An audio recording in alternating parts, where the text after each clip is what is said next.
Det är fjärde gången för mig att jag ska predika i svenska språk. Och jag hoppas att det skulle bli lite bra. Och min ämne idag är Följ Exemplet. Följ Exemplet.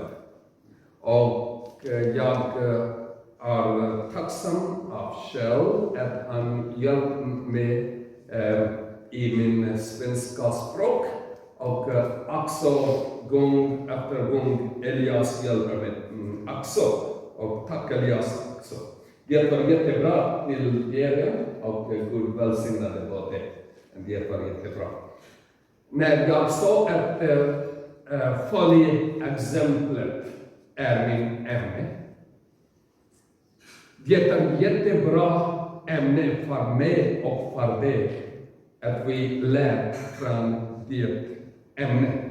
Men jag ska säga att min vers för idag är från Hebreerbrevet kapitel 13 och vers 7. Här står: tänk på era ledare som har förkunnat Guds ord för er. Se vad deras liv har lett fram till och ta efter deras tro. Det är mitt guldvers. Och här författare är Hebreerbrevet skrivet för Hebreertroende. Kanske du ska ha en fråga i din hjärna. Vem var författare är Hebreerbrevet? Jag ska säga att jag vet inte. Men Gud är endast författare av hela Bibeln. Men många bibellärare säger att det är 13 brevet av Paulus i Nya Testamentet. Men de är inte agree med varandra. Att Hebreerbrevet är av Paulus. Men vi vet att det är Guds ord för mig och för dig alla. När jag sa Hebreerbrevet, det betyder att det hela kapitels människa författare skriver för dem som var hebreer troende i Jesus Kristus. Det betyder deras bakgrund var från judiska. Och de var i romerska riket. Och jag läste att de var i jättesvårt tid. Och deras liv var också jättefarligt. Och det var inte lätt att du är troende i Jesus Kristus. De var förföljda. Det betyder i engelska persecuted Christian. Ja, förföljda troende i Jesus Kristus. Men jag läste att från romerska riket, de var förföljda mer och mer när de var troende i Jesus Kristus. Nu, vad författare är Hebreerbrevet säger till dem som följde i Jesus Kristus. Han sa att du måste tänka på era ledare.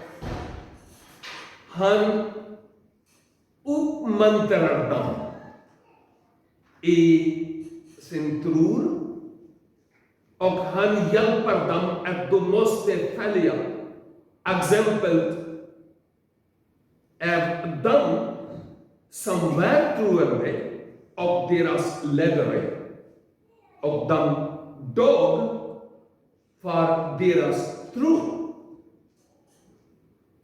Christian läste en text från Hebreer 11, 32 till 40.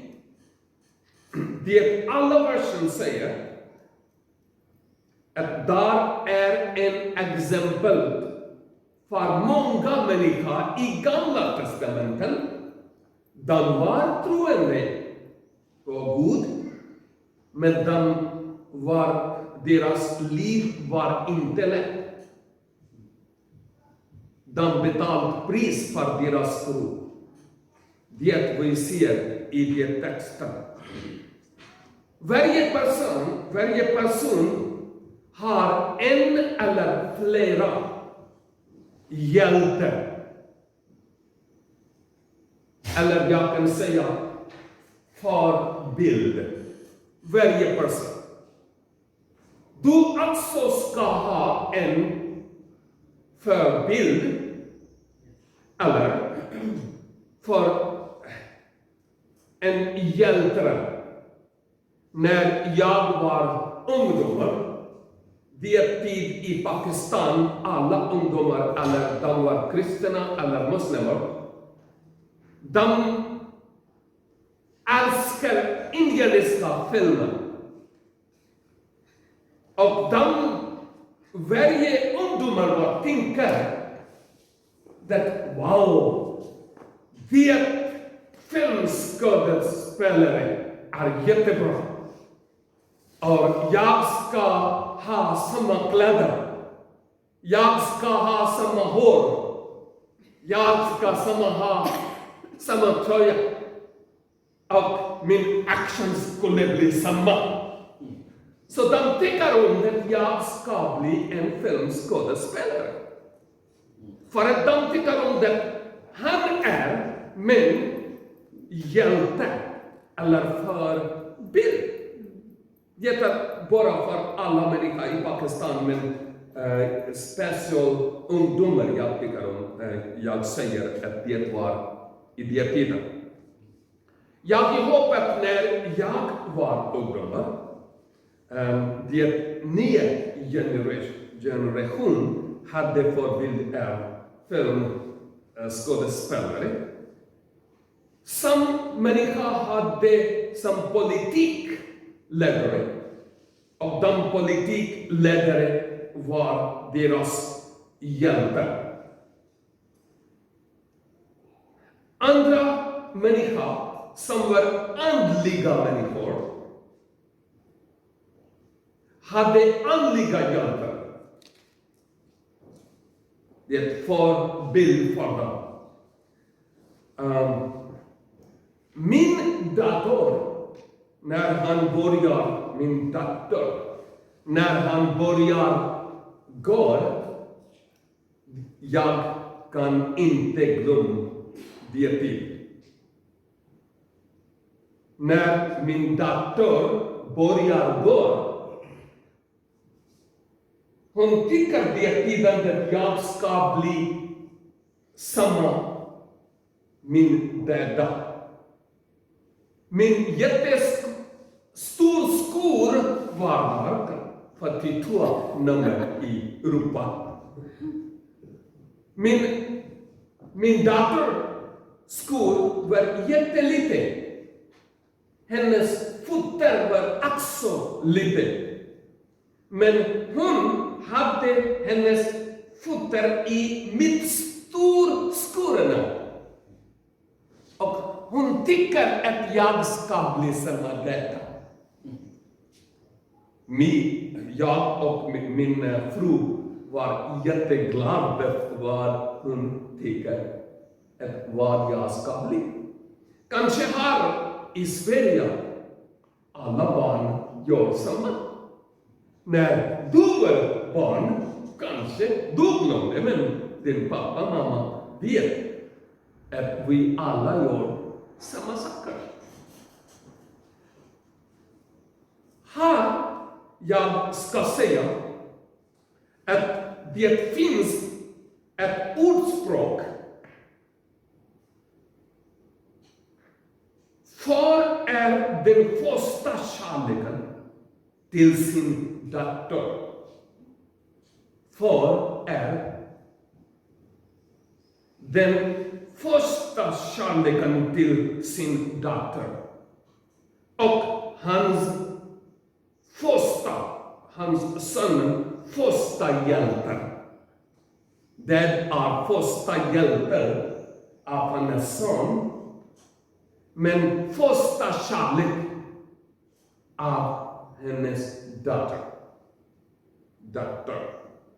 Så det jag ser här, att far är en hjälte för hennes son eller dotter och andra medlemmar av familjen.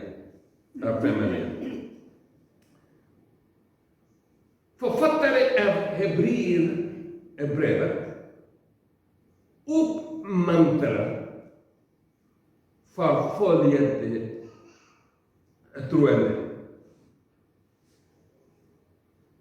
Han uppmuntrar dem och säger: du måste följa exemplet av Jesus Kristus, bibelläraren och deras ledare. Han uppmuntrar dem och säger att du måste följa deras liv och ministeriet att vad de gör. Du måste följa hur Jesus liv var och hur hans ministeriet var. Du måste följa hennes exempel. Och jag ska säga, Jesus är vår stor och endast ledare. Och vi måste följa henne. Sen, som lärjungarna av Jesus Kristus och ledare av våra kyrkor, som lärde oss Bibeln och hur vi kan be och hur vi kan studera Bibeln. Vi måste ha en respekt och bra bild för dem i våra liv. Det hur bra de ledare var är. Så författare är Hebreerbrevet uppmuntrar direkt troende att du måste följa deras ledare. Han går förut före dig. Så du måste följa deras liv, exemplet hur deras liv var. Alla ledare har bra och dålig exempel. Ja. Vi är inte perfekt. Men bara en ledare är perfekt. Hans namn är Jesus. Bara han är perfekt. 100%. Men vi alla är inte. Vi är på resa är perfekt. Vi reser till perfekt. Men vi är inte perfekt nu i världen när vi är här på jorden. Men min hjälte, förebild, är Jesus. För han så i Matteus evangeliet kapitel 11, 28 till 30. Många vet vad han såg där. Men lärare och min Jesus, min förebild och min hjälte säger: kom till mig alla ni som är tyngda är bördor. Jag ska skänka er vila. Ta och är mitt ok och lär er mig, som här är mitt ok. Mild och hjärta. Så skall ni finna vila för er själv. Sista versen 30. Mitt ok är skonsamt och min börda är lätt. Han sa: kom till mig. Kom till mig. Bara Jesus Kristus är som säger: kom till mig och jag ska hjälpa dig. Och inte bara det, men när vi ser och visar och läser om lärjungarna av Jesus Kristus, de var jättebra människor. Men jag inte säger att de var perfekta också. De var samma dig och mig. Lika samma. Paulus, när han skriver första Korintierbrevet i kapitel 11 och vers 1. Han sa: ha mig till föredöme, liksom jag är Kristus till föredöme. Bara Paulus säger det. Bli liksom mig, för att jag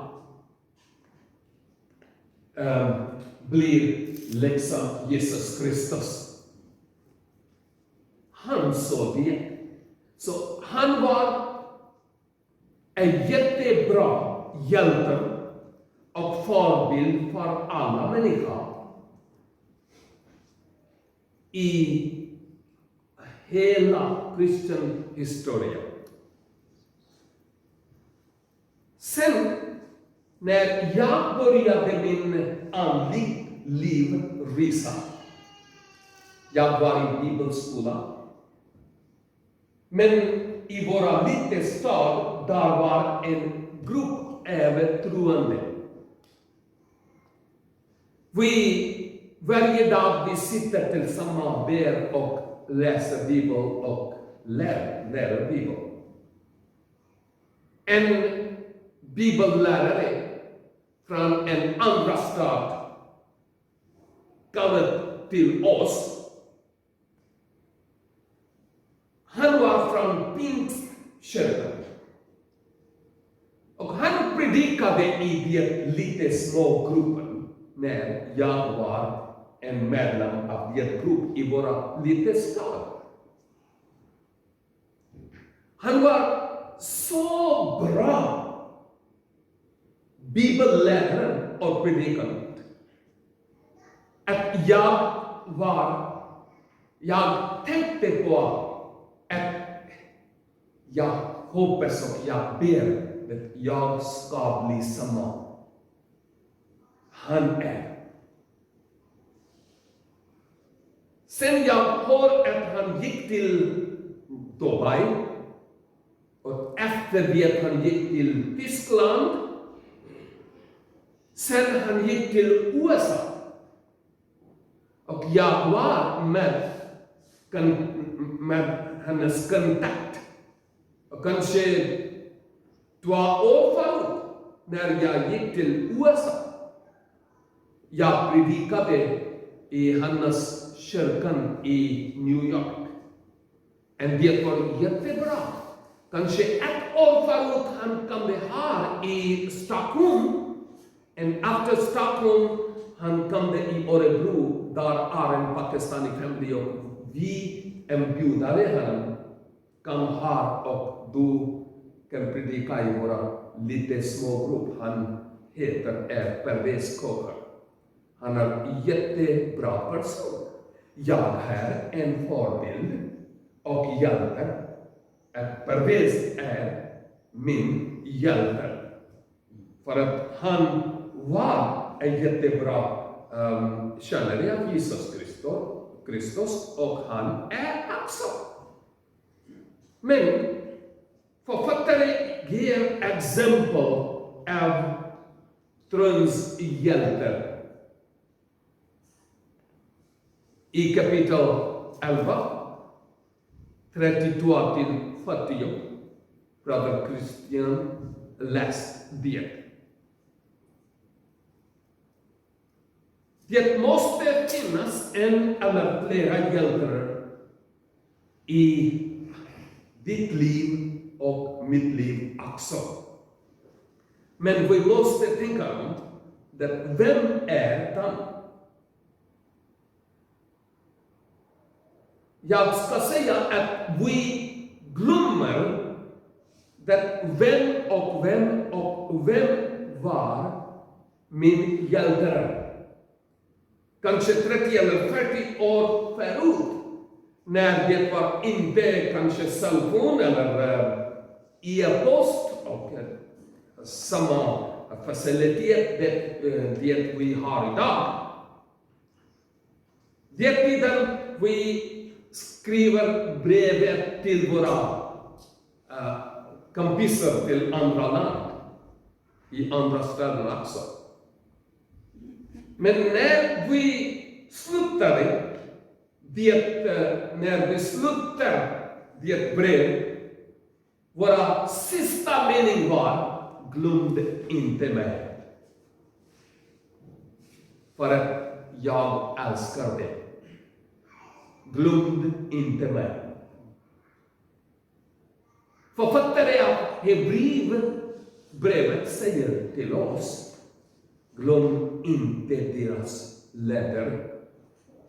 Glöm inte Jesus Kristus. Glöm inte lärjungarna och troende av första 100 året. Troende. Vi lär mycket från dem.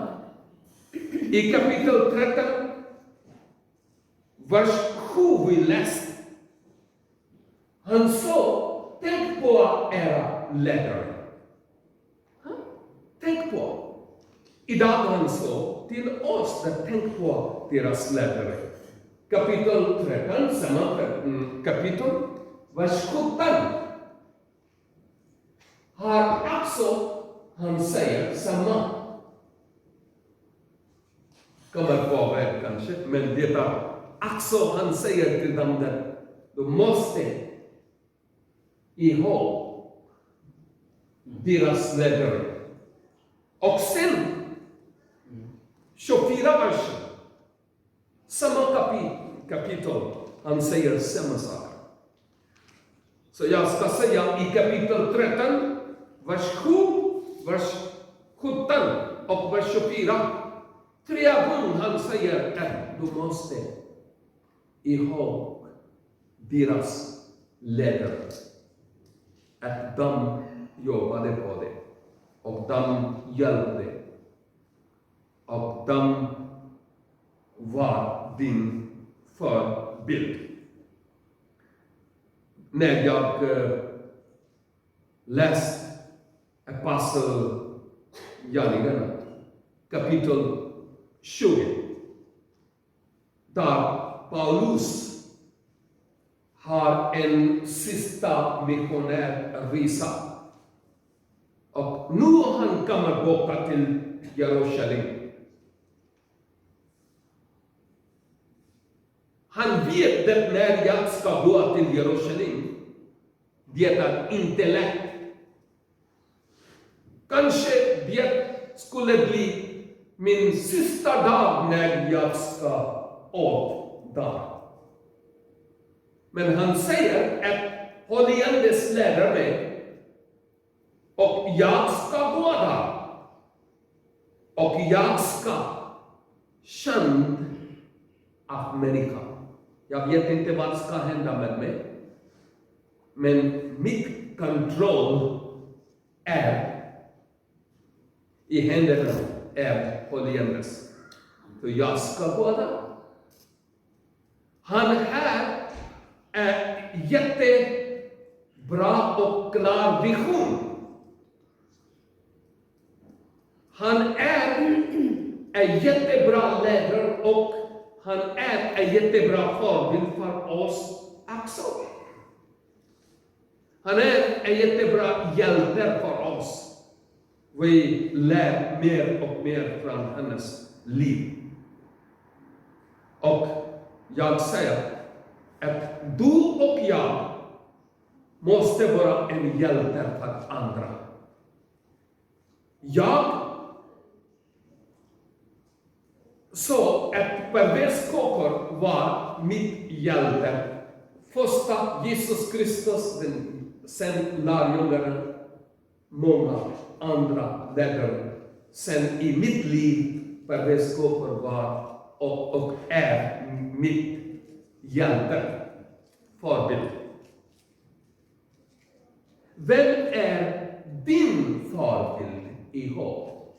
Vem är? Jag har när Pelle Rosdahl var pastor här i kyrkan.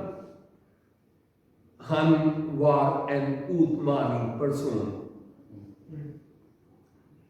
Och samma andra ledare också. Men samtidigt han var en utmaning person.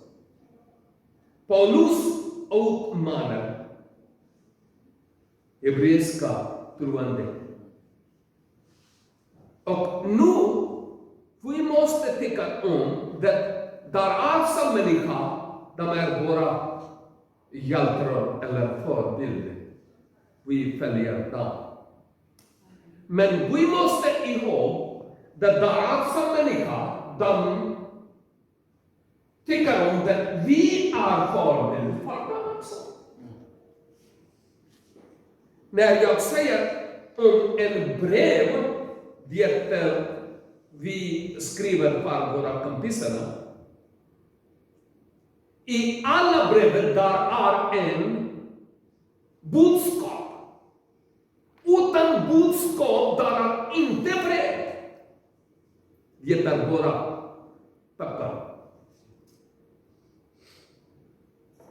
I Korintiens brev, Paulus säger till Korintiens kyrkor att vi är en livbrev av Jesus Kristus. Och vi är en brev skrivet med blod av Jesus Kristus. Vi har en budskap för andra människor, kanske våra jobbar när vi jobbar med andra människor, eller i våra skola, eller våra kyrkan, eller våra grejer är, så vi har en förebild för dem också. Vi måste tänka om det, vad typ är förebild jag har för min grejer, min kompisar, och för dem som jobbar med mig. Här är en liten flicka.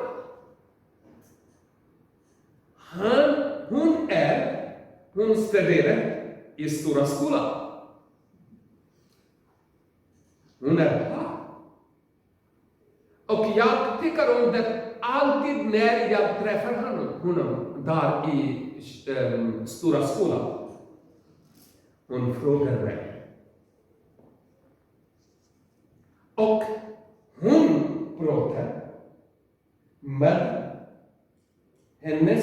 kompisarna om Jesus Kristus. Hon är kanske 11 år. Men hon är en jättebra bild för mig. Hon är dotter av Kristian. Och prisa Gud för henne. Han är en flicka som har en vittnesbörd. Hon delar med andra människor. Hon är lite, jag är nog gammal person. Men hon är en förebild för mig. Vi måste tänka att för hon jag är förebild. Ja. Det är en jätteviktig fråga att vi frågar oss det, vad är jag är. Vi måste fråga till oss det var vi är idag. Vem är min hjälpare? Och vem är min förebild? Vem är detta utmaningsperson? Och vem är att jag utmanar honom? Jag är en bra förebild för andra människor. Alla dåliga. Idag vi måste bekymra i närvaro av Jesus Kristus. Han är redo att han ska acceptera oss och förlåta oss. Det är en jättebra tid för oss att tänka på oss. Tack att du lyssnar Guds ord och tack för din hjälp. Gud välsignade alla. Ha en bra dag.